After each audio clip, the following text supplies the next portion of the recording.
Hello there. What is going on, everybody? Today, I'm doing something a little different. I was at my local Think Geek store and I picked up a bunch of these Revell SnapTite model kits. And I decided, I wanted to try them out. Some of the times you can find these older stuff on clearance. And, Think Geek has always got a whole bunch of new stuff. So I decided I'd go in there, picked up a bunch of stuff.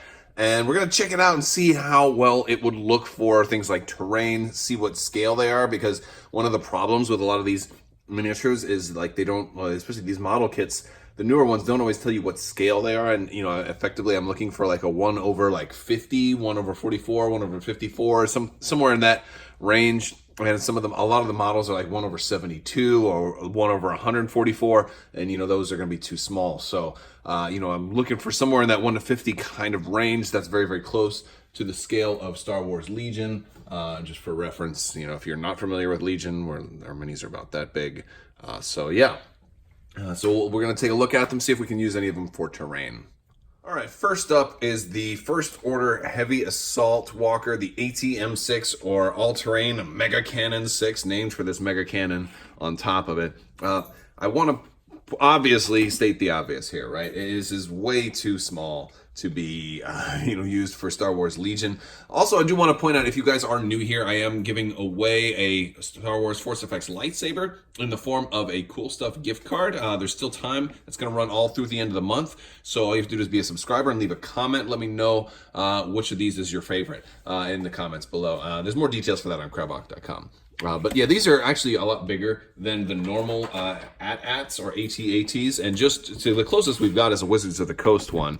And this one's still too small. So this is like way, way, way smaller than that. And of course you can see like one dude is like the size of the whole head. So not even close to being usable in Star Wars Legion. But as a model though, it's not bad. We'll take a quick look at just the, now there's really no paint on this. It's all just one tone.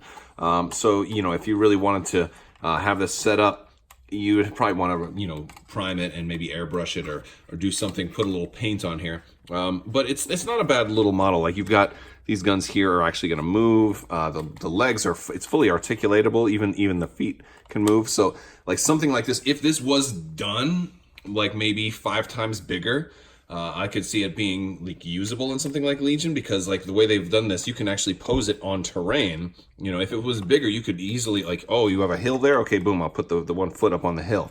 Like you could actually set this up, and do a lot of weird stuff with it. You can even have it kind of stand up. Look at that. You can have it stand up. Zombie walker. Oh, brains and rebels. Yeah. But one thing that's kind of cool about these is a couple of things I want to talk about, because as a model, of course, you have to assemble it. These actually assemble really easily. I think it took me about 5 minutes to put this together, so it did not take very long at all. And they also have a battery and lighting component, although this one I think was on the shelf for a while, so its battery's close to dying, but this kind of lights up a little bit.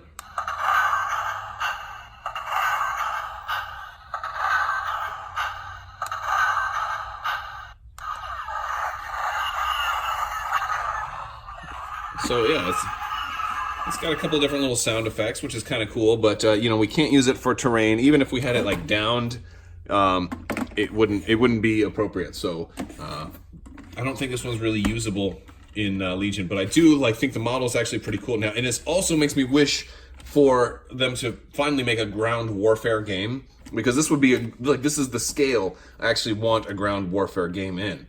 Like this could maybe even be a little bit larger, but like I want like AT-ATs marching on Echo Base that are like this size, because this is a perfect size for a really massive epic ground warfare game, and that would be amazing. But this makes me want for something that we just don't have. All right, next up is Kylo Ren's Tie. Now they have this labeled Kylo Ren's Tie Fighter. This is not a Tie Fighter at all. This is a Tie Silencer. But overall, it's a pretty nice looking model, although there's a couple of problems I have with this one. First off, it is too small to be used in Legion, but I don't think it's that small. This fighter actually looks like it could work on a tabletop, and I think that much is cool, but it's worth pointing out that this is a much bigger ship than it seems. This is like twice as big as like most TIE fighters, so it actually is about half the size it needs to be. It would have to be at least double this size to really to be an accurate scale. But considering like Vader comes up to there on it, you could kind of have that, but it's just not right. Just for reference too, I want to point out that like the size of the pilot is like that. This is the pilot that goes in there, you know, compared to Vader. It's like he could be like, oh, come sit in my hand, little one, you know, like a baby, like Vader holding a baby. All right. So as far as this one now, first off, the color is off. That's the biggest thing, right? This is supposed to be straight up black. So the color is off. That's okay. Maybe they started developing it when they just had concept art. I don't know.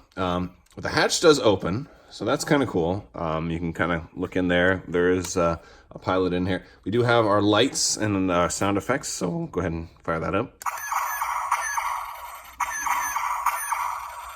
And then, again, this one, it was pretty easy to assemble. This one only took a few minutes.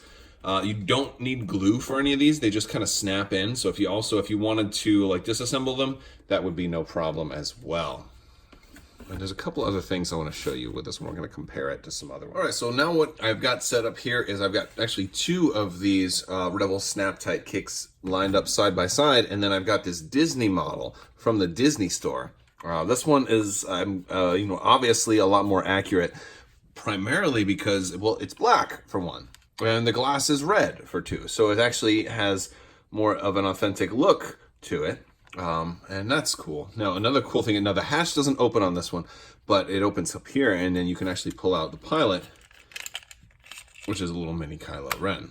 And if we compare this to, say, his grandpa, you can see, oh, grandson, you know, he is actually pretty close to Legion scale.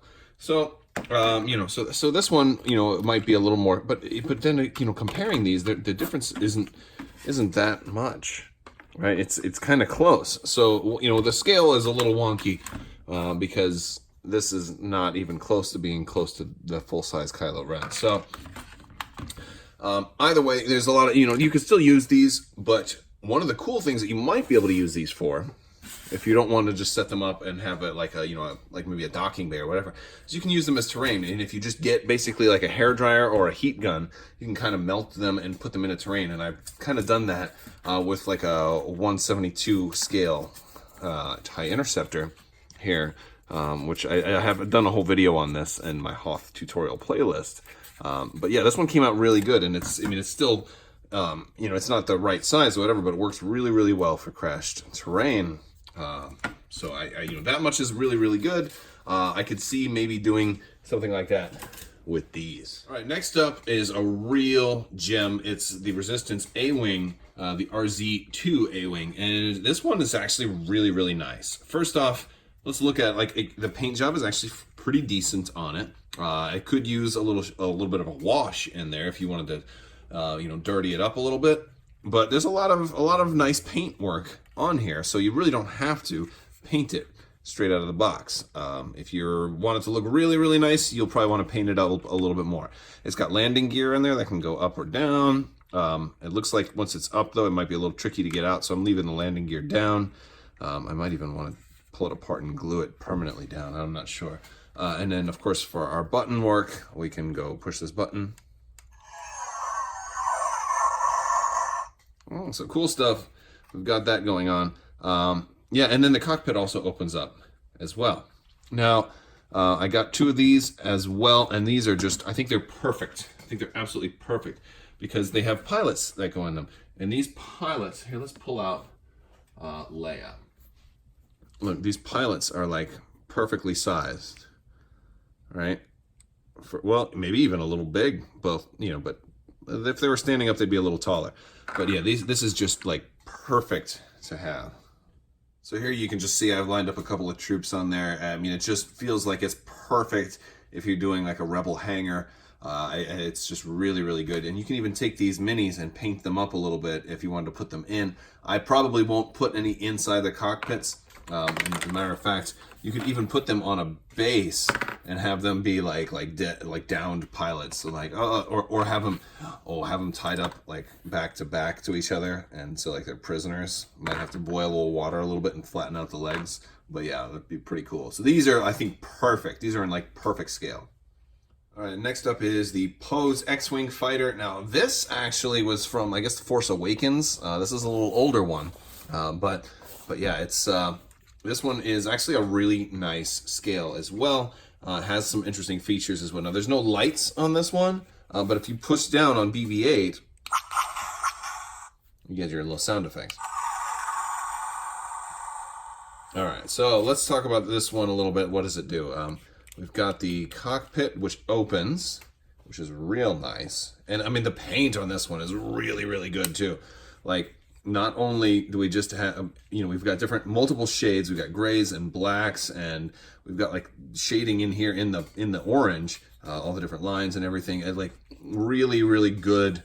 Really good paint job. I probably wouldn't paint this one at all, other than maybe putting a little bit of shading in the engines and some of those. And of course the wings do articulate. They open up. There we go. All right. So they open up and then they close all the way.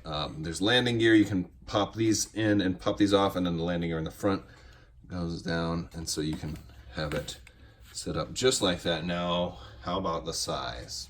All right, now the size for this one's actually pretty darn good as well, especially if you look at like BB-8's head compared to like Luke here. It's a really close comparison. I feel like this is a little on the smaller side, but not too small. Like, you know, opening that, I feel like I couldn't really fit one of these characters in that pilot seat quite so well, especially if I compare him to the Awing's pilots. Like, he might not fit in there particularly well. But like it still looks really good. The characters are able to kind of go up there, and you know, you can still use it as cover. Really good size. Now if we also, let's compare it to the A-Wings too. I'll pull some up alongside it. All right, so you know, like they're actually kind of close. I feel like the A-Wings are a little bit larger in scale, like the scale is off, but still definitely close enough to, you know, be in the same hangar and be on the same tabletop. It looks really good together. I'm totally digging it, and the figures definitely work at this level of terrain. So you know, some of these worked really well, some maybe not so well. So you know, let me know what you think in the comments below. There is still plenty of time to enter to win that lightsaber, so make sure you enter that giveaway. And if you like this video, go ahead and let me know what you think, guys. I want to thank you all so much for watching. Don't forget to like the video. You can hop in my Discord, check out Crabbok.com and for more details on the giveaway, or for just useful information in general. And you know, have fun if you're playing Legion or not. You know, even if you're not playing Legion, I think these are still nice collectible you know, models to have. And they also have some function too. You know, and they articulate, and it's pretty nice, man. These are pretty good for them. And they're not too expensive either. I think for the price, man, you're getting a heck of a value, because you could easily, you know, spend like $100 or so on some of these models that are out there. I've seen some, like the Bandai kits, are really expensive, you know, considering, like, I think that you're getting a more appropriate scale. At least for my purposes, I like these better than a lot of the Bandai kits, because these are at the right scale, and the Bandai kits are all over the place. So, all right, guys, I want to thank you all so much for watching. Also, check out your local Think Geek too, because you can probably find a lot of this type of stuff there. They have a ton of really cool Star Wars stuff, and a lot of my collectibles do come from there. So I happen to have one next to me, and I check them out all the time. All right, guys, I want to thank you all so much for watching, and have a great day.